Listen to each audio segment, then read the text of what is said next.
And then the ushers just passed out a bookmark for Psalm 23 for you guys to take home with you. The only one I can find is in the King James Version. It's really the only thing that's out there. I checked 7 different sites, so you'll have to contend with that language, the old school language. So the Lord is my shepherd. Shepherds are watching, they're tending, they're worrying, they're caring for each and every sheep in the flock. And that's for good reason, because as you know, sheep are notoriously stupid. Really, think about it. You look at every Facebook meme and post, they're just not very smart animals. You can equate that to humankind when you talk about sheep being defenseless and foolish creatures sometimes, right? So it's only through the vigilance of the shepherd that safety is assured. So when King David, who wrote this psalm, declares God as shepherd, he declares the reliance on God and total confidence and trust. And David carries this image forward in order to emphasize that this shepherd God is interested in far more than just keeping the herd alive. God is committed to just not only looking at us and helping us get through those moments when we need him the most, those moments for comfort, which we experience in those sad moments when we have to say goodbye to a loved one or a dear friend. But in this psalm, there's also those moments where God is committed to fattening the flock on the overflowing abundance of divine love and protection. The green meadows may also be rendered as luxuriant pastures, right? In addition to this extravagant lushness is the most precious of all desert gifts. That's the deep, still, pure water. As a desert dweller, David knows very well that it's the water that restores life. It restores the soul to all living creatures, and that's a tie-in to last Sunday's gospel reading that Reverend Vicky and Reverend Nancy spoke about with Jesus at the well with the Samaritan woman. The theme being the importance of the water. So, yes, that's correct. And over the centuries, verse 4 is the most important, right? It's undoubtedly the line which has evoked the most comfort for all of us, for most people. In the New American Standard Version, it's, even though I walk through the valley of the shadow of death, I will fear no evil, for you are with me. Your rod and your staff, they comfort me. So here David declares that no matter what the danger, even in death itself, the shepherding God remains at our side at all times. This knowledge that we are never alone, never deserted, even in the depths of this valley that David speaks of, instills a peace in our mind and in our heart that is unexpected on such a dark and frightening journey. So notice this, though. The enemies of life and our lives, they're not blotted out in this psalm. They're not removed, because the shadow of death remains the destination for all of us. We know that, right? But what the psalm tells us is it's not our final destiny. So we talk about peaks and valleys in life. We talk about the mountaintops. We talk about the valleys. That experience, that mountaintop, that picture-perfect experience when we can experience that great joy. But remember, we can't experience that peak without experiencing that valley. So what about those valleys? What can we know about those valleys? We know that valleys are inevitable. Valley experiences are going to happen, so we might as well just count on them. We can't get away from them. We're going to experience difficulties and disappointments and discouragements and suffering and sorrow and sickness and frustration and failure and fatigue, and I can go on with more adjectives for the next 10 minutes. But these are all a normal part of life. We've all experienced them, so they shouldn't surprise us. That's part of the valley experience. Another part of it is they are unpredictable. We can never plan nor schedule those valleys, because if we could, we would be able to control them. Valleys are always unexpected, and they always tend to come at the worst time, it seems, right? Think about it. There's never a good time to have a flat tire on the car. Never a good time for the car to break down. It's never a good time to lose your job or your health. And have you ever noticed, excuse me, how quickly a good day can turn into a bad day? So no one is immune to valleys. No one is insulated from pain and sorrow, and no one gets a get out of the valley card for free. Everybody has problems, good and bad people. In other words, valleys are impartial. They don't judge, they just happen. And then valleys are temporary. That's the good part. They are temporary. They do have an end, right? They don't last forever. They don't have a permanent location. David said, "Yea, though I walk through the valley of the shadow of death." So key on that word, through. Valleys are what we go through. We go through the valleys. They're not permanently there for us to camp out in. And sometimes the danger is we do that when we're in the valley, don't we? We tend to stop because there's no way out. That's what we think. So valleys are not dead ends. Instead, they're tunnels with light on the other side.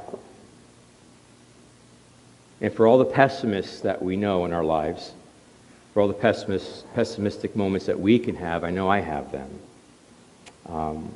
The light at the end of the valley isn't always the light of a train or a truck about to hit you.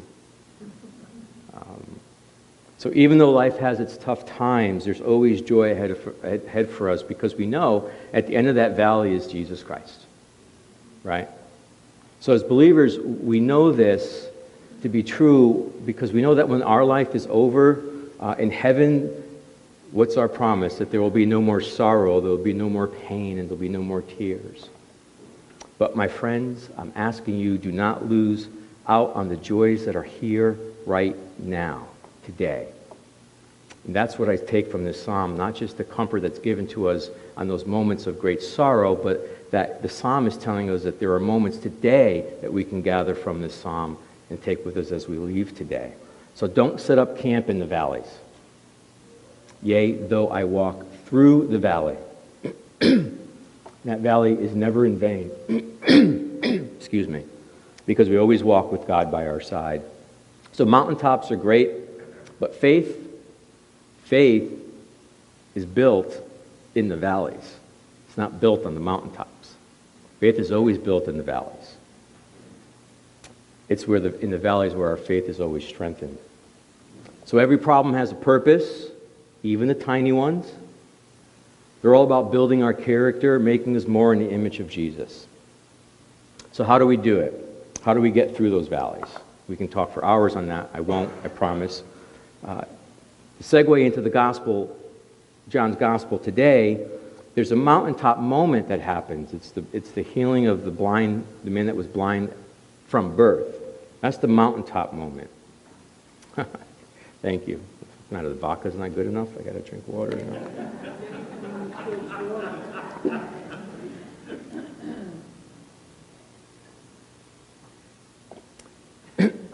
Thank you.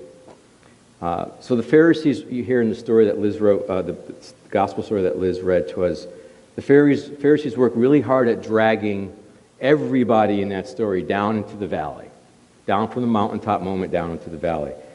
So John's story of the healed blind man's reception among his friends, his family, and the Pharisees suggests that there are 4 different ways to respond to life.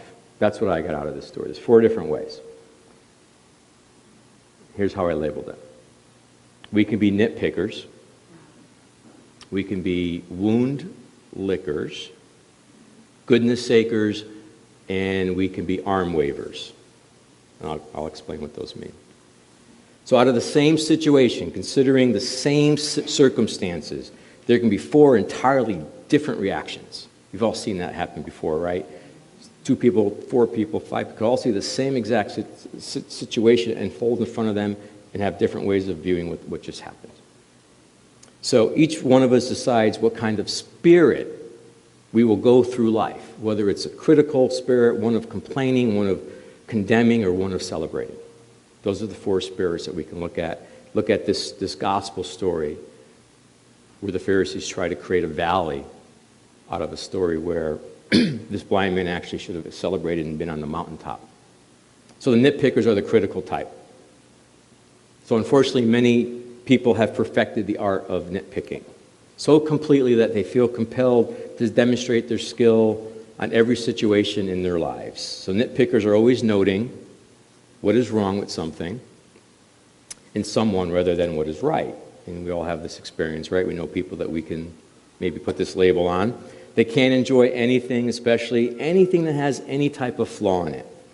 So they have little sense of humor. These pickiness people are always looking for gotchas, right, to flaunt to other people.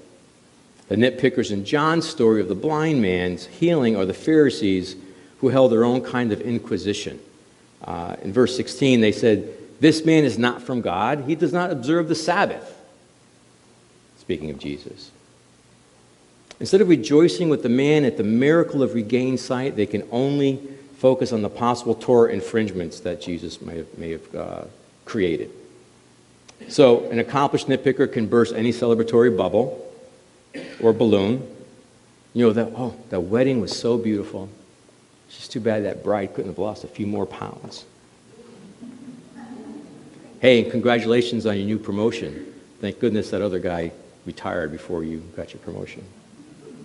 And hey, all those new changes here at church look wonderful. Of course, we'll probably never grow enough to fill all these chairs or pay for it all. So that's what nitpickers do. They deflate joy, they tarnish triumphs, and they just continue to do that on and on and on. And then there's the wound lickers. Those are the complaining type. So remember when you were young, you might even do it now. You get a mosquito bite or a small scratch, and when you were a kid, you might say this to your grandkids now, parents would say repeatedly, "Don't pick at that," right? I have all these nurses here right now saying, that's right. But they had to keep telling us that because there's something I think so self-destructively fascinating about an open wound. We're drawn to it. We want to mess with it. Re-examine it, maybe pull the scab off a little bit, right? Come on, it's true. You guys know what happens.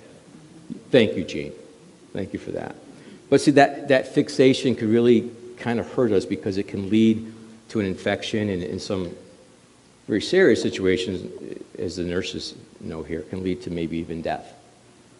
And that's the problem with wound lickers. They refuse to let themselves or others heal.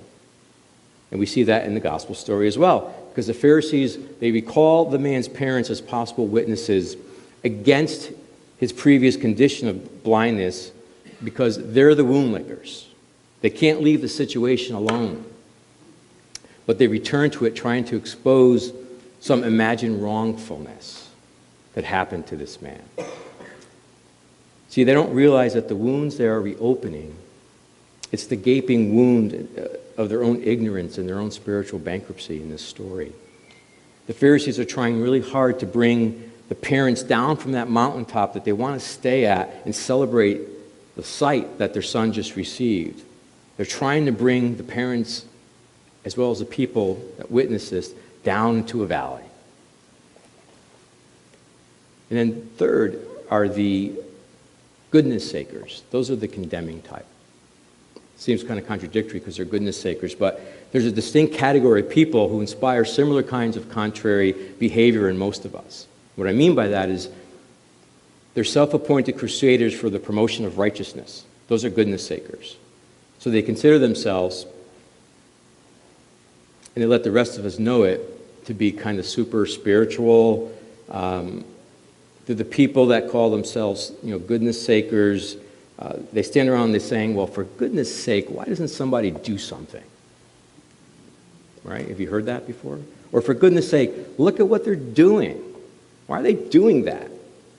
And I got to tell you, personally, few people, for me, can be as infuriating and maybe even sin-provoking as goodness sakers, because smart aleck remarks that I can make and visions of maybe some unchristian-like payback seem to float to the top of our minds, or my mind, all by themselves as we listen to the platitudes that these goodness sakers kind of deliver. And it happened, again, in the Gospels. So the Pharisees in John's story, they invoke their relationship with Moses as a sign of their spiritual superiority when they say to the blind man, or the healed blind man, you are his disciple, but we got you beat because we're disciples of Moses, right? The healed man, who had shown great self-control up until that point, is at last driven to finally jab back a little bit at these upright, uptight, self-appointed guardians of do-gooding.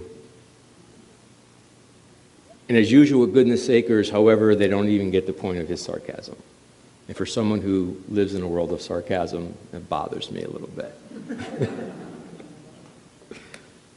But now we finally come to number 4. We come to the celebrating type. And we got to thank heaven that besides the nitpickers and the wound lickers and the goodness sakers, there's also the arm wavers. We saw a lot of arm waving last Sunday, didn't we? A lot of celebratory arm waving. These are the folks, these are the people that celebrate victories and lend their support in times of defeat.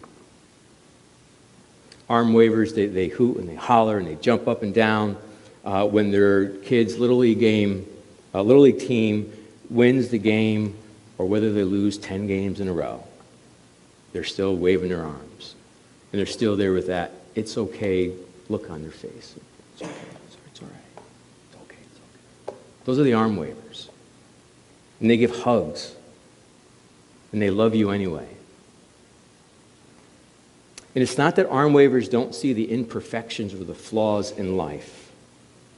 It's just that they focus on the beauty that surrounds the flaws instead of the flaws themselves.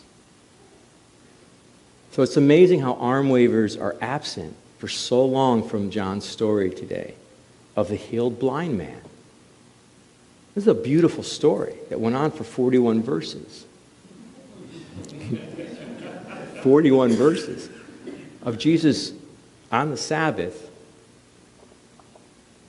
healing this man blind from birth. It was never seen before. And there's no arm waving. There's no celebrating. It's a stunning miracle. So if that happened here today, if a man was healed today from being blind at birth, what's the first thing we would do here? Liz, what's the first thing we would do here? We would eat. We would have food. Exactly. Thank you. That's what we do here at SunCoast. So, his neighbors are doubtful. His parents are worried about the religious and legal ramifications that the Pharisees are after them. The Pharisees find this whole episode threatening and foreboding. This is what's going on in these 41 verses. Not until the healed man himself finally realizes who Jesus is and what his presence means do we get the first sign of any kind of arm waving, any kind of celebrating. Indeed, when Jesus identifies himself, his identity finally sinks in, and the man offers a full body wave when he falls on his knees and worships the Lord. How we need more arm wavers today, right? In heaven, nobody will be nitpicking. Well, I don't like my mansion. Right? There will be no wound licking. Well, I see your husband didn't make it. I don't think that's going to happen. There's no goodness saking happening in heaven. I got a better view of Mary and Joseph's house than you do. So we're going to make it through the valleys. We're going to make it through the valleys here on earth. And when that day comes and we each make it to heaven, there will be arm waving and continual celebration for your arrival, and there will be arm waving before God. So if that's what we'll do in heaven, let's do more of it here during our lives on earth now while we still can. Amen.